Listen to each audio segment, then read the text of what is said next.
দেশজুড়ে কয়েকদিন ধরেই চলছে তীব্র গরম আর ভ্যাপসা আবহাওয়া। বাইরে বের হলেই হাঁসফাঁস অবস্থা। মৃদু তাপপ্রবাহে অতিষ্ঠ হয়ে উঠেছে সাধারণ মানুষ। তবে এই গরমের মধ্যেই স্বস্তির খবর দিয়েছে আবহাওয়া অফিস। দেশের বিভিন্ন অঞ্চলে বৃষ্টিপাতের সম্ভাবনা তৈরি হয়েছে।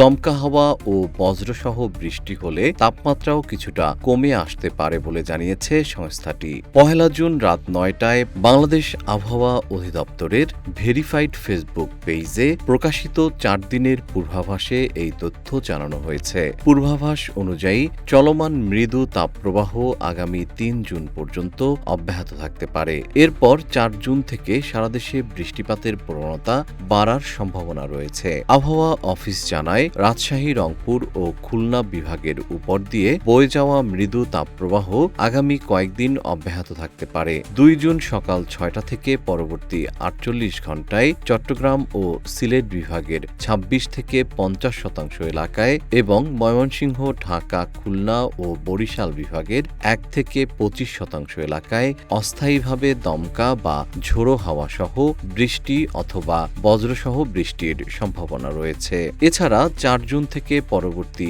৪৮ ঘণ্টায় ময়মনসিংহ, ঢাকা, চট্টগ্রাম ও সিলেট বিভাগের ৫০ থেকে ৭৫% এলাকায় এবং রংপুর, রাজশাহী, খুলনা ও বরিশাল বিভাগের ২৫ থেকে ৫০% এলাকায় বৃষ্টি বা বজ্রসহ বৃষ্টি হতে পারে। পাশাপাশি ৫ জুন থেকে রংপুর, ময়মনসিংহ, ঢাকা, চট্টগ্রাম, বরিশাল ও সিলেট বিভাগের ৫০ থেকে ৭৫% এলাকায় এবং রাজশাহী ও খুলনা বিভাগের ২৫ থেকে ৫০% এলাকায় বৃষ্টিপাতের সম্ভাবনা রয়েছে বলে জানিয়েছে আবহাওয়া অধিদপ্তর।